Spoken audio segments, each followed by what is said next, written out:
Now, before we get started with the reports, I want to give a shout out to Mechanical Warhorse. I'm starting with my Saturday and Sunday games. They gave me a bunch of templates and different tokens and markers to use for the games. These are all incredible. Hopefully, you should be seeing a lot of them being used in my games for Saturday and Sunday. Unfortunately, I didn't have them for the Friday night games, but they were a sponsor for Brawler Bash, and they were fantastic. I highly recommend them to everybody out there. Oh, rats.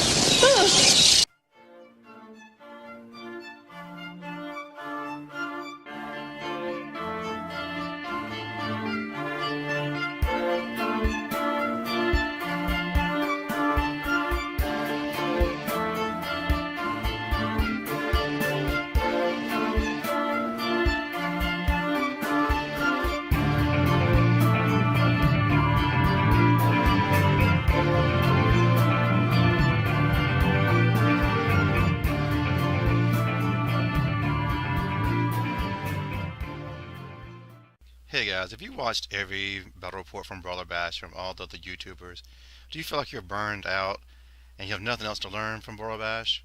Well, let's relive the magic again, starting with my Brawler Bash Game 1.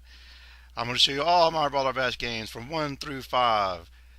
I'm going to start out here, playing against Skaven, grudge match. You would have guessed it, against Suits Fox, aka Chris. Let's get to it.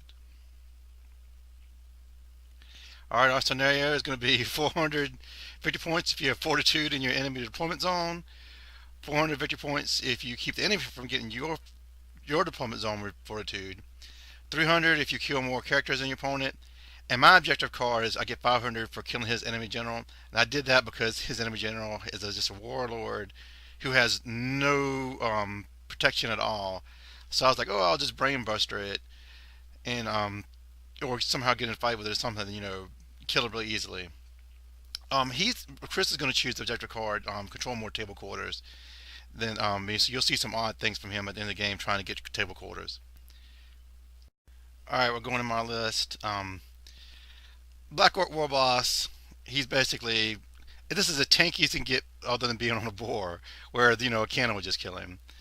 I got the Great Shaman Savage Orc. I got a Night Goblin BSB, another Scroll Caddy, and I'm taking a couple of big bosses on wolves. I'm hoping they'll do really well. And I got 3 units of Night Goblins, the big and horde, 3 more Wolf Rider units, big horde of trolls, a medium-sized unit of mangler. I wish I had a medium-sized unit of manglers. I got a medium-sized unit of squigs and some manglers and a bunch of war machines. All right, and here's his list. He's going to have lots of chaff as well, so there's going to be a lot of chaff on the board between both of us. He's got several units here of giant rats. So basically, I need to take them out with my big bosses and my wolf riders. The Grey Seer, and this is interesting. He's got a warlord, irritating and interesting. The warlord on the pox rat with the Terra mask. BSB, a bunch of warlocks with all their irritating crap that they can carry. And then all the units that just sit in the back of the table. He's got 2 big units of storm vermin. I don't know if storm vermin are really any good. I rarely play against Skaven. A gutter runners, the unit everybody loves to hate, and like a small unit of play monks. I figured I would see a big unit of play monks because I think they're kind of like the savage orcs of the Skaven list. Then 2 hell pits and 2 warp lightning cannons. All right, so let's get to it. It's always really good. I like having grud matches on round one. I feel like it's like you know who you're gonna play. You can be real laid back to start off with. Um, it's just like an all around. I think it's a good way to start a tournament. So I'm playing Soupbox. We've known each other in Warseer for years. I challenged his friend Matt, who played Malorian grudge match this time at Grail Quest. So I think I'm working my way through Bro Rants for Wargaming here. So here's deployment. You see all those Skaven here. Both the Hell Pits. I think the one with the pink and everything has the spikes. And I'm looking at this and I'm not really worried about anything other than the Hell Pits. And I'm thinking, he's gonna push his slaves up to slow me down, and I can just war machine. Hopefully, his bunker is what I was thinking. And here's the rest of the one. You can always see I've already vanguarded. I mean, I've already had my first turn started at this point. But this is the rest of his deployment. all the giant rats, and I'm thinking, I'll just single solo heroes are going to be able to go into the giant rats and the warp fire throwers, take all that out, and they'll pay for themselves.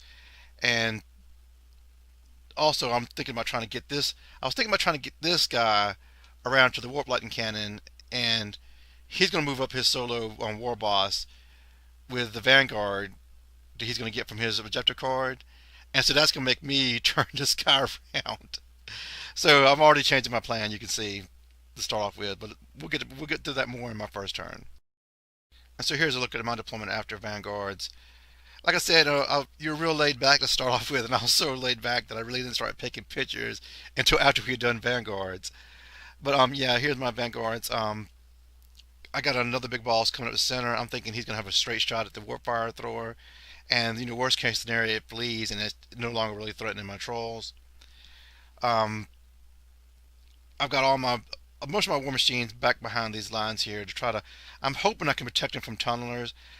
I'm always iffy on the ambush rules, not understanding whether they have to be a certain distance away from things or not, and I'm always wrong in my thinking about that. So yeah, this is another look at my vanguards. He had vanguarded, like I said, his war boss just on the Poxrat up, and that's out of the picture on the right. And I'm thinking right now, I should be able to clear off his giant rats with my chaff, and hopefully win the chaff wars, and then start moving into his blocks, which his blocks don't seem killing enough to me to worry me. It's just his hell pits trying to back them up that worries me. So I win first turn, you can see here I made my first blunder of the game. Not only am I turning my big boss around, I marched these night goblins up, and I have his army list. He posted it up. I know he has a terrifying mask, and it doesn't occur to me that he's just going to terror bomb these night goblins. I don't know. I was just think I'm marching him up. I got a fanatic. I'll send a fanatic out. If the fanatic doesn't kill him, I'm not worried about it. And then I got a mangler coming up behind it. I just completely forget about the terrified mask. So in the rest of my movement, I just start moving up my whole center here. I don't really move my chaff because they can't charge since I have the first turn, and I vanguarded them. And if I'm right at the edge of them charging me or whatever, so I don't really mind if giant rats charge me, but I don't want to be like right up in them and give them an easy charge. So going into shooting and magic, I get a foot of Gork right off on this warp cannon and a storm vermin. It stomps twice, but it veers, it like scatters badly, and I think I maybe kill one or two storm vermin. It's very disappointing. I know I got a hit once on that cannon and I failed to wound it. It's very, very disappointing. Uh, I'm already forgetting about my. Brainburster doesn't have the range right now, really, to try to take out his chief. Or do you mean I can't take it out, but he can do a wound turn, is what I was thinking. But I didn't have the range yet. And shooting, I'm gonna put Labas on the warp cannon. They're not gonna do anything. Both Doom Drivers are gonna go onto the big Storm Vermin unit, and one of them's going to scatter all the way to the small Storm Vermin unit that I've already hit with the Gork. So I kill a couple more Storm Vermin. I think I've maybe killed 5 out of that unit so far from shooting. And I don't know that he activated his Storm Banner to begin with, but I rolled 4+ for each one of my war machines, so it had no effect on me at all. Yeah, here's me being dumb. He charges me. I fail my terror test. I barely run, and he runs me down and just wipes that unit of night goblins off the table. The good news is I've still got a mangler there. The bad news is he should be able to charge in and take out one of my war machines before I can take out his warlord here with my mangler. That was just a big blunder. I let him get all the way up the table on me here. I should have just held those night goblins back. So his magic and shooting, he rolls for the storm banner and it goes away. So it only lasted for my turn. All my war machines rolled 4-ups. That was like a huge waste of the storm banner. I mean, it's very good for me, but it was a waste for him. So in his magic, he's going to put a warp line in on these wolf riders here. Only kill one of them. His shooting, that warp lightning cannon I was trying to kill is going to blow itself up to begin with. Other warp lightning cannons are going to hit my wolf riders and it'll be like strength 2 or something, and the range, I don't think the range even makes it to him. It's a really bad round of shooting for him. So my turn two, and I'm starting to break out the old mechanical warhorse templates now, using them to mark all my charges. Now I'm just going to start clearing out this chaff. I got Wolfriders charging rats there. The solo boss is going to charge a warp fire thrower, which you can't see the picture, and the other wolf is going to charge another unit of giant rats. Um, yeah, the warp fire thrower is going to flee, but the rats are going to hold. So this is after charges, and I make it with the warp fighters on the right, but my other warp fire is going to fail, and he'll stop right at the woods. That's really disappointing. He flees with his warp fire thrower. It stays on the table. I don't redirect. Um, I figure if he charges me, my Wolf Rider boss will just flee and get away, hopefully, and I'll just rally him later. And now in my movement, I'm gonna make my second big huge blunder of the game. On the left, I have a unit of Wolf Riders and another solo big boss. And I'm gonna completely forget to move them. They could be around behind the building where his other warp lightning cannon is, and I just completely forget to move them, and that's gonna be it's just a stupid move. That's two in a row now.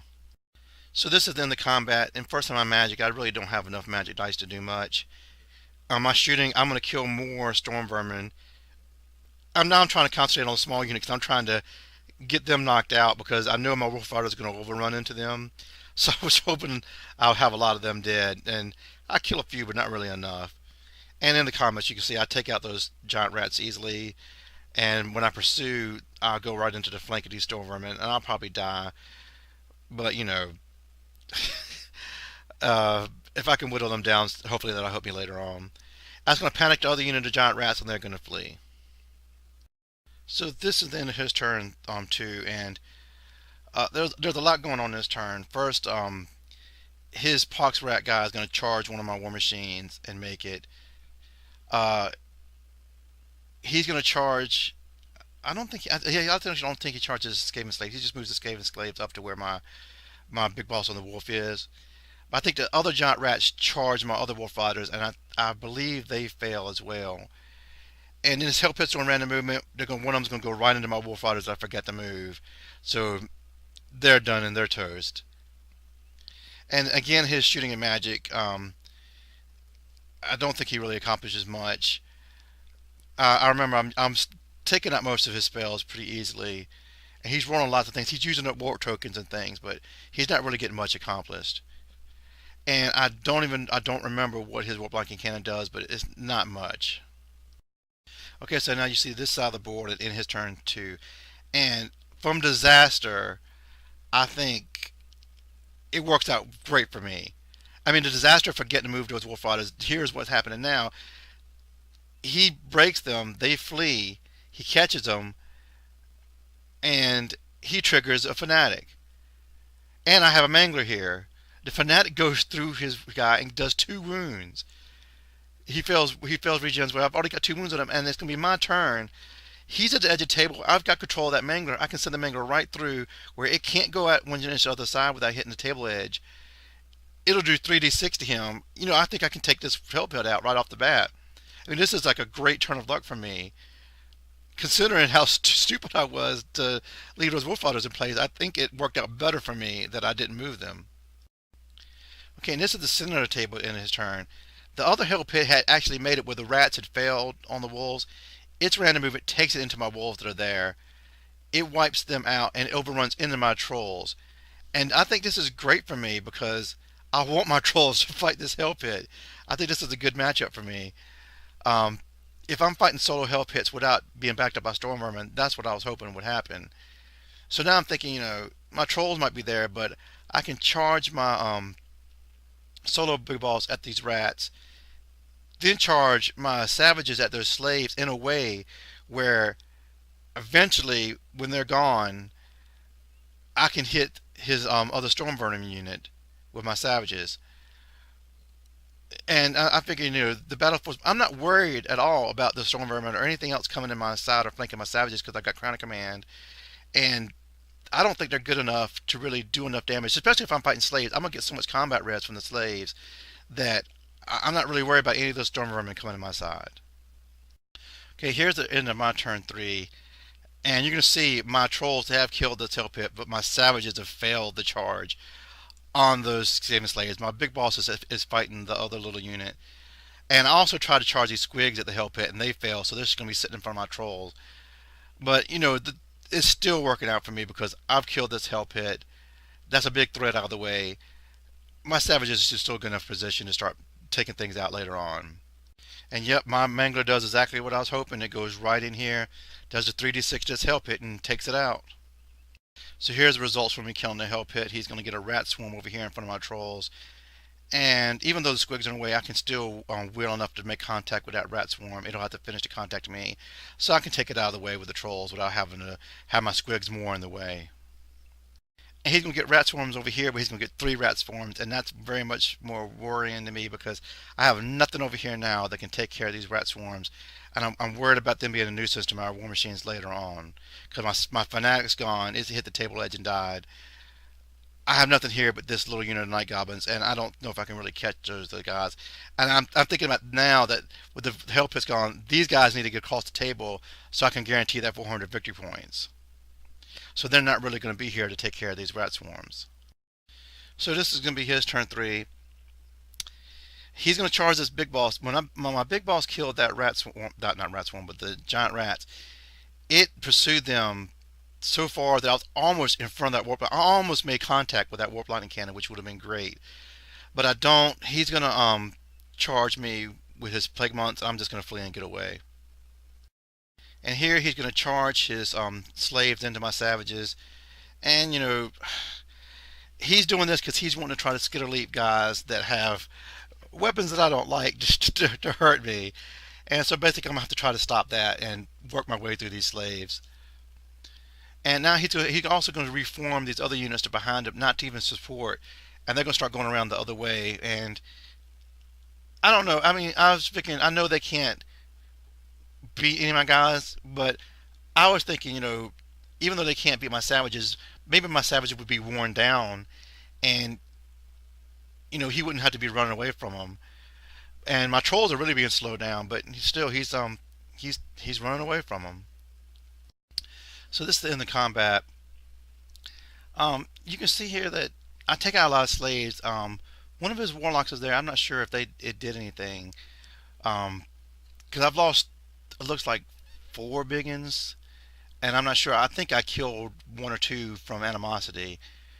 I'm not worried about these storm vermin. I'm going to kill so many slaves. There's no way these storm vermin are going to hit me.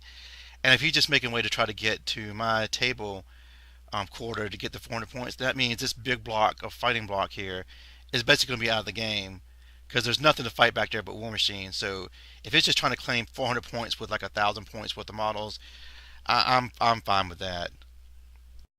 Now I don't have a picture of my turn 4. This is the end of his turn 4, and basically my turn 4, I'm just killing things here, and my war machines are because he's already got his gutter runners on the table, and they're poisoning down one war machine after the next. My other mangler does go through his pox guy, who destroyed one of my war machines and was let off the table. When it came back on the table, it failed its march test, so it was prime target for my mangler. Mangler hit it, did 3d6 because it was at the table edge. So I take out his warlord on the pox rat. So my manglers have killed a hell pit and a warlord on a pox rat. So that's really good shooting for the manglers. So here, within his turn, I've destroyed his slaves. I popped up to here, and I'm stopping right where in front of this warp fire thrower. So on my turn, I'm like, oh, I'll just charge this warp fire thrower, and I'm gonna charge in a way where I'm gonna pop that easily, and then go right into the flank of his general's unit and get big points. So now we're into my turn 5, and now you can see another thing that happened in his turn I forgot about. He gets dreaded 13th in my bunker, and he really takes out a ton of night goblins. So the bunker's in trouble, but at this point, that bunker really doesn't matter anymore. But here's what happened in my turn. He does a nasty, evil Skaven trick, which I'm not even sure if it was legal because I charged his warpfire thrower. He stands and shoots, and he pivots to stand and shoot. I don't know if warpfire throwers are allowed to stand and shoot when I'm that close. So I was only an inch away. Maybe they had a rule where they're always allowed to stand and shoot and stuff. I don't know. I don't know if I think I was too close to him to do that. But anyway, he pivots so that you see the direction my savages are, I had to squeal all the way like that to make contact, so I don't get to go into the flank of his general's unit. And so when I overrun, I'm over here. So I knew that was going to happen. So I had to hand of Gork these trolls up just so they stay in my general's leadership range. And now the other big happening in this turn is that my squigs are going to fail animosity, be forced to charge. He has a warlock in front of him, um, in front of them. The other warlock had tried to shoot through like a brass orb or something, and it threw it on his own head and killed itself. So I think this is his last warlock, or one of his last warlocks. He's going to flee when I have to charge my squigs at it. Now, when I roll for my bunker, it rolls double ones, and that means I had to pick a fight with the squigs.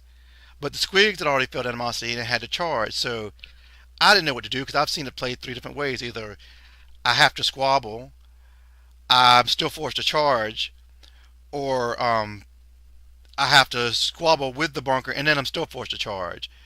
So I asked the TOs, and I think I asked Tom, and he said he wasn't really sure. I asked Ben, he said you squabble with each other, you fight each other, and then you're forced to charge. So that's what I did. So I killed some more of my bunker.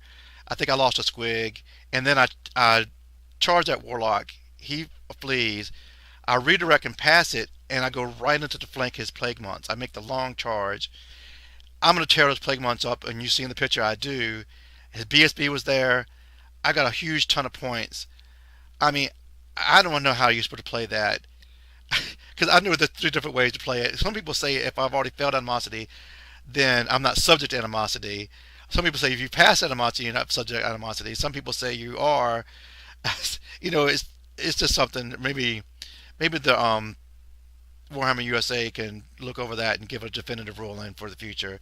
But for there now, I had to play it where I played it. It worked out the way I wanted it, where I wanted to go into the flank of the plague monks, and I was able to do that. So I got a huge chunk of points there. All right, his turn 5 here, and I'm a little bit disappointed that he was moving away from me since it's a brawler bash.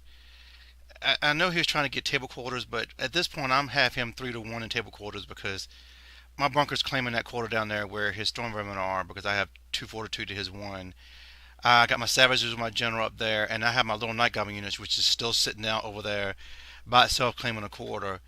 So I mean, I know he can't beat my stuff, but he could have maybe assassinated my general or my great shaman and picked up some points, while at the same time keeping the small storm vermin over here to claim that quarter. But um, there's really not much else going on. I think and finally my big boss was fighting other Viking cannon has destroyed that, and I think he's taken all my war machines out, and he's got his gutter runners and his rats right behind my lines here, and they can probably take out my bunker. But even then, I'm still gonna have him. I'm gonna be 2-2 in table quarters, so that he needs all three. He needs to beat me 3-1 in order to claim the 500 points. So my turn 6, my troll is going to charge the warlock that he had put in front of me, and that meant I was never going to be able to overrun far enough to get into his guys. Uh, other than that, I reform my biggins, and my squigs and my other night goblins are just hanging out over there. And now he's decided. I mean, there's no way I can get to any of his things unless he wants me to at this point. So I mean, basically, I just gonna sit here. I have no more machines left, and just see what happens at the end of the game.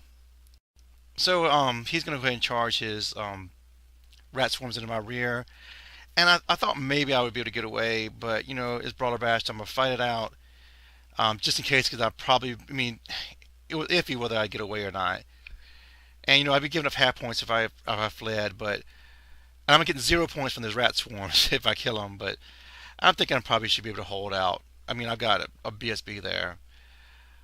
So then he skittle leaps his Gray Seer, and he'd also moved his gutter runners up because he was like trying to do a last ditch effort to take out my little night goblin unit that's way, way up in the other corner somewhere, in the back corner somewhere.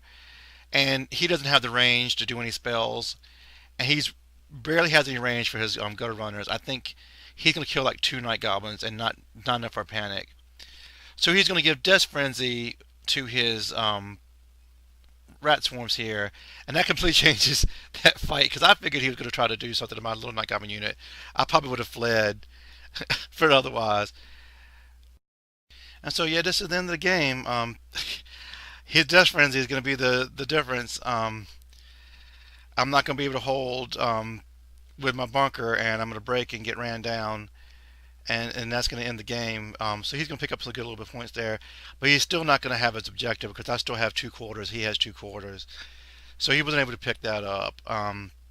My objective was kill his general, and I never got anywhere close to it, so I failed in my objective. Now for the other bonuses, I'm gonna have my savage in his deployment. He has his Grey Seer, his other Storm Vermin guys in my deployment, so we each get 400 for that, and we each lost 400 for that. I kill 5 characters, he'll kills 3, so I'm gonna get to 300 points for killing those characters. So when we add this all up, it's gonna be a victory for the Orcs, but I'm only gonna get a little over 2,500, and he's gonna finish, I think, with around a little over 1,600. Um, so I mean, it's over 2,500 is technically a win in Brawler Bash, but it's not a good one. It was just really, really hard to get points off of Skaven, and I think it was real hard for him to get points off of me. But yeah, it's just neither one of us got our objective, and that hurt. And we both lost to 400 points for keeping the enemy out of our deployment zone. So that was another 400 points we lost. So we each lost like 900 points that we could have got just from scenarios and objectives. And he lost the other 300 because I got more characters. So at least I picked that up. But it was a real fun game. It was like real laid back. Um, this entire game, we heard Matt and Malorian going at it. There's several wogs coming from the other table. it was it was really funny. But our game was really laid back. I mean, we played the whole game, had plenty of time over. I think we had at least 15 minutes. So for 2 big horde armies to finish with 15 minutes left over, so that was that was a surprising thing I think to me. Yeah, we had no problem with time, even though we were like playing pretty much laid back. It was real fun. Another bromance guy, grudge matched. I don't I don't know who I could be grudge matching next time. I'm able to move all at the same tournament. We'll have to see what happens for Groil Quest. But anyway, this was real fun. This is my first game. My second game is gonna be against Dark Elves, and it's gonna be against Zeke. And I played him and his brother. Me and Malorian, we played them in the first doubles game. I played him last year in Brawler Bash as Dark Elves. What's going on? There's like 90 plus people. We're playing the same people. It's crazy. I hope you guys enjoyed this. I think my voice is starting to go again. I hope you guys enjoyed this, and thanks for listening, and I'll talk to you next time.